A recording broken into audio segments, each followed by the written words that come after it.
I gotta admit, you gotta give a lot of episodes credit where credit is due, and I got this episode a lot of credit. Hope you enjoyed that squad, and this is Sellavin. I gave my latest review of Naruto Shippuden, episode 373, Team 7 Assemble. Alright, now that we're back, we're back on the battlefield with the Team 7 Assemble. Again, everybody's winning from Sasuke's decision, trying to be Hokage, but everybody else is still thunderstruck. But everybody else tries to come up with their own explanation. But they know with Sasuke's power, they know they have to win the war, so they have no choice. So finally, the Konoha 11 are back together. They're just like all the way back then, but we all know the detail. We all know the story. Starts off with the first episode. I didn't know it was going to happen. The first episode, most of it seemed a little filler to me, because most of it was filled with flashback, and almost all the flashback was about Sakura.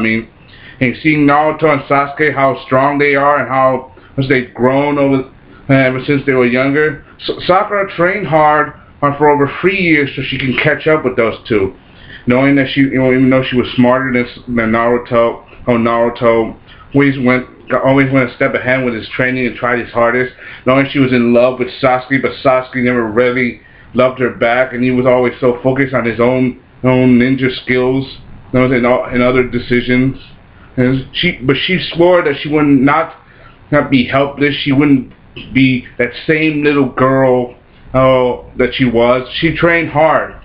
She became a Naruto ninja, she became a Kunoichi, she became Lady Tsunade's student, so she could become very strong, and as best as she could. And it's right, she is not the same little weak girl that that used to run and hide. She fought for both her friends and her life, until she went all the way up to this.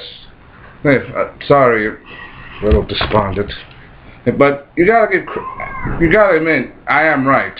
All you are out there who are major Sakura fans know that even though she tried her best, she's not the strongest character in Naruto, both in the manga and in the anime. But she does step up when it comes to certain times. She does give credit where credit is due, especially in the good moments of this episode.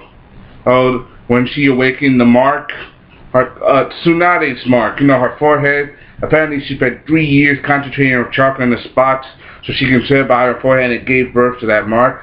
Tsunade figured it out. But even though Suzune was Tsunade's Kunoichi as well, she wasn't probably as skilled as chakra control or as anyone else, as Sakura, because that means if she can do that and still be Tsunade's student, that means that Suzune has to admit that she surpassed Sakura. In certain ways. That's true. Especially how strong she is. And then Naruto's reluctant, saying, "I will never talk back to Sakura again," and knowing that she's so strong she can't kill him with a punch. And not to mention Sasuke's reluctant, even though he won't say it out loud, she have to admit that she has gotten stronger. She's not gonna step back in the shadows and cry like a little girl anymore. She is going to fight. She's here, she's your comrade, and she's not going to take it lying down. So, yeah, there. Give it up, morally for Sakura. So, there.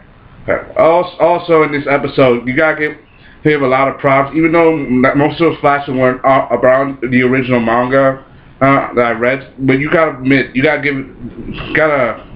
it proves a point. What I'm saying. Also, I gotta give this episode a lot of props. After Sasuke's decoration becoming Hokage, everybody tries to focus on the battlefield, but not to mention they're also focusing their efforts. As Naruto, Sasuke, they still rally their attacks, even using their full power. Sasuke using the Mangekyo, or Naruto using QB Chakra mode, and seeing how stronger they are, looking to each other, they have to acknowledge that they've both gotten stronger. With Naruto mastering the Nine Tails, Sasuke's mastery of the Amaterasu Black Flame control, and literally using it against their enemies, because you get to see new tricks in this show. For example, the Jubi rallies back and using anything it can to break free. He even tries to destroy the barrier the four Hokage set up, and it hits itself. Kind of funny. especially when Mifune says it out loud. But Hashirama and Madara's relationship. Hashirama even created clones to help back up the Shinobi Alliance during the fights. And especially he wanted to deal with Madara, but Madara, he doesn't want to fight a clone. He wants to fight for the real thing. So he's not fighting no cheap in the station. No, I want the one and only. And that was apparent in the manga too. We all know how deep their history is. So no cheap knockoffs, real thing. Also, you gotta give how the Konan 11 after Sasuke's speech, especially Kiba, saying I'm going to be Hokage, and how big anything. He tried to step up using his new jutsu combination. He does his new jutsu. Hoshino does his jutsu. Parasitic beetles. Team